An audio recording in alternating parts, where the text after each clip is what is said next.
এই যে আজকে রস খাবো, এই যে এখানে, এই যে সামনে যে দোকানটা দেখেছেন আগে গত ভিডিওতে আমরা যেখানে খাইছিলাম, খাওয়াবে আমাদের আব্দুল ভাই।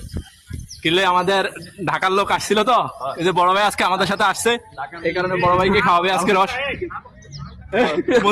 মনসুর ভাই কি বলবো আপনাদের উদ্দেশ্যে? আমি মাত্র পুদিনা পাতা নিয়ে আসছি, আমরা এখন আখের রসের সাথে পুদিনা পাতা লেবু মিক্স করে খাবো ইনশাআল্লাহ। আসেন আপনারা সবাই থাকেন। আমাদের কাঙ্ক্ষিত আখের রসের দোকানে চলে আসলাম। আমাদের সেই আখের রসের দোকান, না স্টলটা এরকম বড়, মোটামুটি বড় আছে, যে সবাই বসে আছে।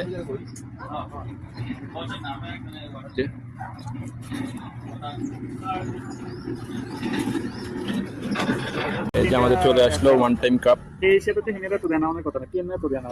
বসে বসে অপেক্ষা করতেছে আখের রসের জন্য জামাল ভাই, আব্দুল ভাই, মনসুর ভাই। বিকালবেলা আড্ডা দেওয়ার বড় ভাইরা আখের রসে কি যে মজা পাইলো। যে চলে আসলো আমাদের সে আখের রস, দেখেন কি সুন্দর। আব্দুল ভাই দিতেছে আস্তে আস্তে একজনকে, একজন একজন করে দিতেছে।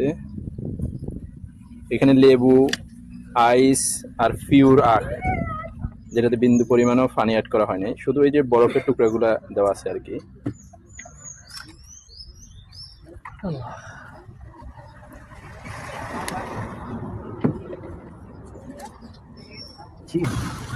ভাই আখের রসটা আপনাদের কেমন লাগে? আলহামদুলিল্লাহ অনেক ভালো। করিনাই খাইলে বুঝতে পারবো। আপনি খাওয়ার পরে কইবেন, আর আমরা তো খাওয়ার আগে কইতে পারি আসলে কোয়ালিটি দেখলে এটা কিরকম।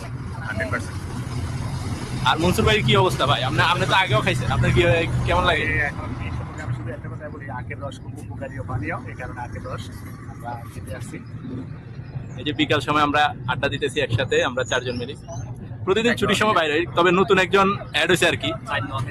এটা হচ্ছে সাইটটা নোয়াখালী। আর এটা মনে রাখবেন, আমরা যে জায়গাতে যাই না কেন আমরা সবসময় বলি যে নোয়াখালী বিভাগ। এই যে আমাদের পিছনে আছেন এরা ব্রাজিলিয়ান, এরা সবাই ফ্যামিলি নিয়ে আসে। এই যে বিয়ের চিন্তায় আর কি করব, আখের রসে খাইতে পারে না, কি কই মার। আর বড় বাইরে পুলিশের গাড়ি দিয়ে কি করবে? লাইভ